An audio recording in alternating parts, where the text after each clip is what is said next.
Picked myself up a Pioneer CLD-M90. This is a 5-disc CD changer with Laserdisc capability. Picked this one up pretty good price off of Facebook. I figured one cannot have too many Laserdisc players, especially when you got a large library of Laserdiscs themselves. This one here, the CDs work fine, but when I went to put a Laserdisc in, nothing happened. So let's see what the problem with this one is and how easy this one is to fix. So I picked up another Laserdisc player. This one here is a CLD-M90. This is another one of the Pioneer gadget-ridden Laserdisc players. This one features 5 CDs, so you can put 5 CDs in it, plus a laser. I was told it works. And it might work for CDs, but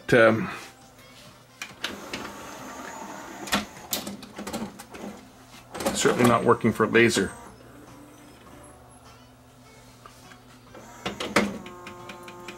See? Sounds like we have a slipping belt. So, we need to take this one apart and fix the slipping belt.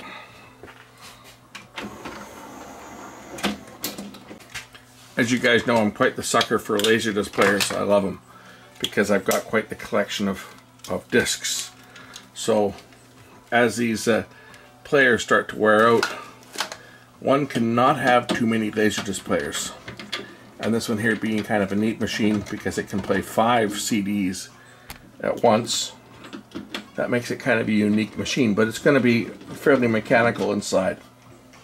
Looks like somebody has been in this before because the warranty sticker on it is already had a hole punched in it. But so this one has been serviced before. We'll just pop it apart and see what's going on inside. Now, believe it or not, many people bought these units. They never even played any Laserdiscs on them. They just bought them as a 5 CD changer. It'll be quite neat when I get this thing running to see how it works, how it selects the discs. I've only ever worked on one of these once, and that was a long time ago. But there will be a belt that operates the mechanism, and it's going to be slipping. I just don't remember exactly where it is. Yeah, you can see I can stop it moving. Let's see if I can figure out where the belt is on this one. 2 belts on this one. There's a second belt that's right down here. I think you guys can probably see the belt. That's probably the one that's slipping. That's the one that operates the tray and operates the lifting and lowering of the mechanism. And with the heavier Laserdisc, it's probably slipping a bit because it does play CDs. So this one here, I think I can probably get in there without having to disassemble this unit to get that belt out of there. If I can get my hand in there, I can slip the belt off and put a new one on. So this could be relatively easy to change the belt on this unit. Throw some light in there so I can see what I'm doing. And then just reach in and lift off the belt, just like that. That's one of the belts. I'm going to see if I can find one like that. We'll change that belt and then see whether it works. So you can see this is quite a nice open unit when it's apart. You can get at a lot of stuff on here. And it uses a conventional power transformer as opposed to a switching power supply. My favorite. I'm not huge fans of switching power supplies. I don't think anybody is. For reliability, they suck. But a good old conventional power transformer is much more reliable. Look and see what I can find for a replacement belt for this. I've got another belt here. This one looks to be maybe a little bit smaller than the original, which is what we're looking for. Pretty close, but we'll try this one and see if this will load the Laserdiscs. Again, it should go on pretty easy. I don't know if I can get a better shot to show you guys where it is. It's directly down here. I mean, you can see it. If you can't change this belt without seeing me do it, well, then you shouldn't be opening up electronics because it's really simple. It's not going behind anything. It just slips over the pulley for the motor and over the pulley for the drive pulley, just like that. So this has got to be the easiest belt I think I've ever seen on anything, and I mean anything. No disassembly required other than taking the top off. Let's plug it back in, power it up, and see whether it will load my Laserdisc this time. So disc in place, close. There we go. And play.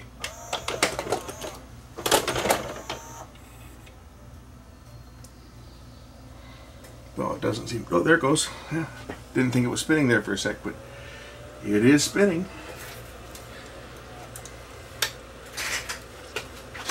And it's playing. There's my Sony logo playing. Got a great picture on it.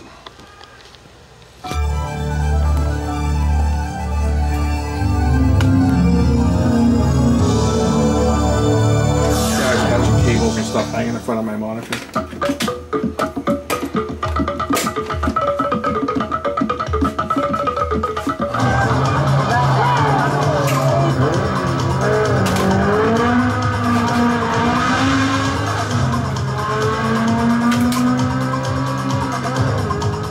Now, of course, it doesn't pause, even though it's CAV.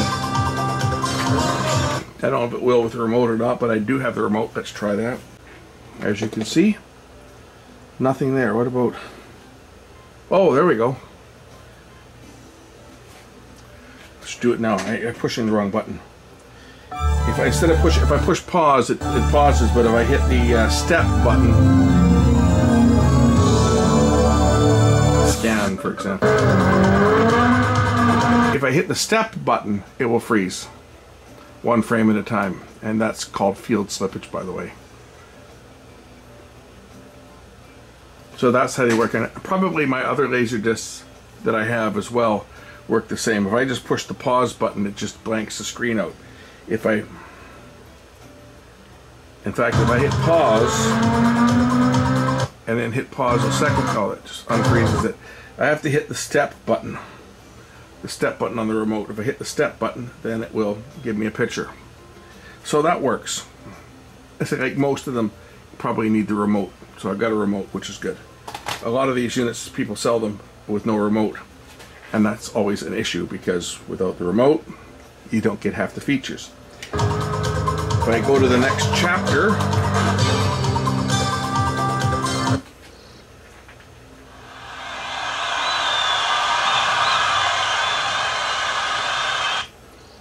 playing the disc great. Ladies and gentlemen, Kirk Whalum.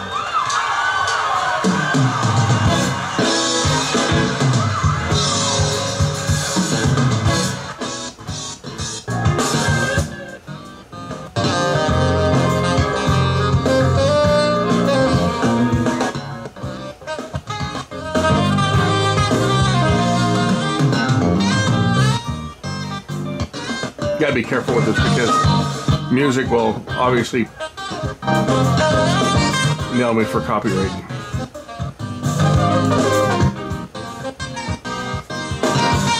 Okay, let's put the other side of the disc on. Okay, the CLV side, of course, it's not going to have any special effects on that, but I just figured it was worth watching this thing, how it loads the disc again. And we're going to load this up with 5 CDs so you guys can watch how this thing changes CDs, because it's different. It's not a carousel. Okay, so side B, of course, plays the same way as side A did, but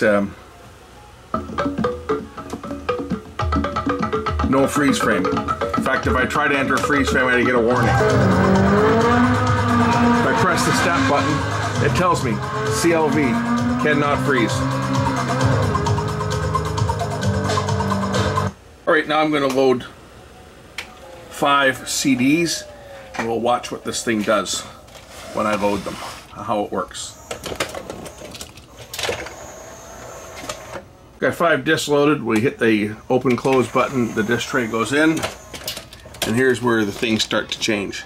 I want to play disc number 1. I hit the disc number 1 button either on the front or on the remote.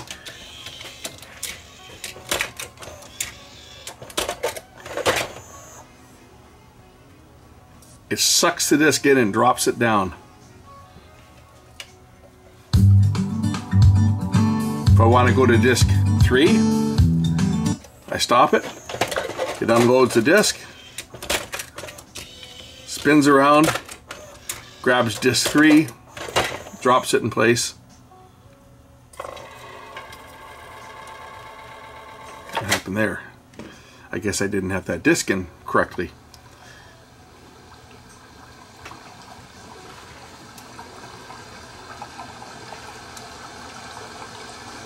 Disc 4.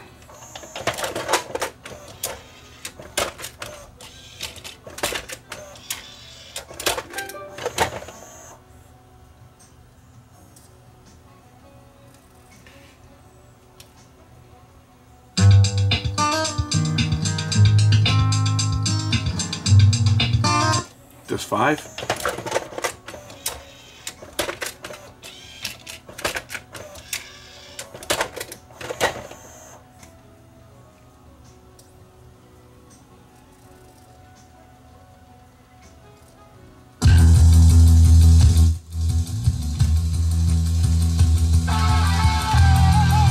I put it on random play.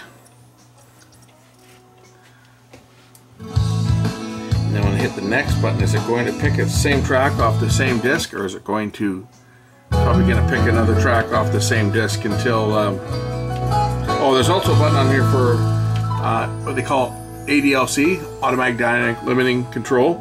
So if you hit that button, it'll equalize the level so that all the music is the same level, which is kind of cool. Sometimes you get discs that have got really loud dynamics and other ones that are very soft. So by hitting that button, if you're using it for background music, you can hit that button on the front and it will equalize the level.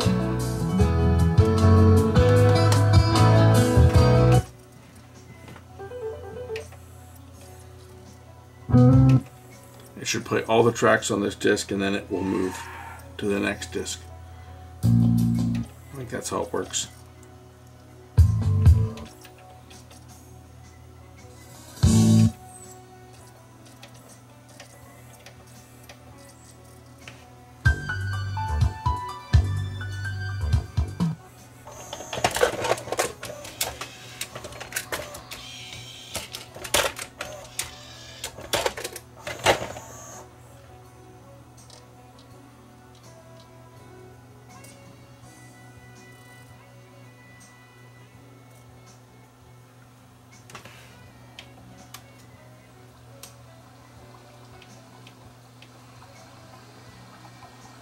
Okay, you guys are going to have to trust me that it does play CD video, because it says right here CD, CDV, LD player. Multiplay CD, CDV, and LD. A CDV as opposed to a VCD, which is digital. CDV is analog, which are the 5-minute music videos with 20 minutes of music. I can't find my Robert Cray disc. I've put it away somewhere and I just don't feel like looking for it. So you'll have to trust me, it will play it. It is designed to play it. So there it is, it's playing the Laserdisc again. This one was a pretty simple one. Belt. I haven't seen a player that's had a belt that's ever been that easy to change before. That was pretty simple. Anyway, I can now throw this one back together and add another Laserdisc player to my collection. I just figured this would be a cool one to show off because of the mechanics involved with this disc chucking mechanism where it spins around and actually picks the discs up. If we look at the disc tray, the discs all sit on a special disc tray, and that actually grabs it from the middle. And there's a chucking mechanism that goes down, picks the disc up, pulls it back in, drops it back down in the centerpiece here so it can be played. And then it picks it up again and moves it back and spins around to wherever it's going to go for the next one. It's quite the ingenious mechanism. Very complex the way it operates, but after all these years it's still working. Anyway, pretty simple player. I love it. These ones are really simple to work on. It's got 2 belts. This one here is for the sled assembly. Right, one belt for that sled assembly, another one under here, right down under there. It's easy to get at. You can reach it without taking anything apart. You can see my hand in there. That's where the belt is. Real simple to maintain. and I like simple players to maintain. Okay, that's it. We'll catch you in the next one. Oh look, it's going to search. I don't have any discs in it, so it's going to check to see if there's discs in any of the spots, you see. It says, nope, no discs. Now I'm going to play one of my discs that's one of the hardest discs I've got to play because it's got damage to it. We'll see how this one handles this. Most of my Laserdisc players will skip on this disc, so we're going to let this one play and just see how it plays. Anyway, we're all done with this one. Thanks for watching. I'll catch you in the next one. Bye.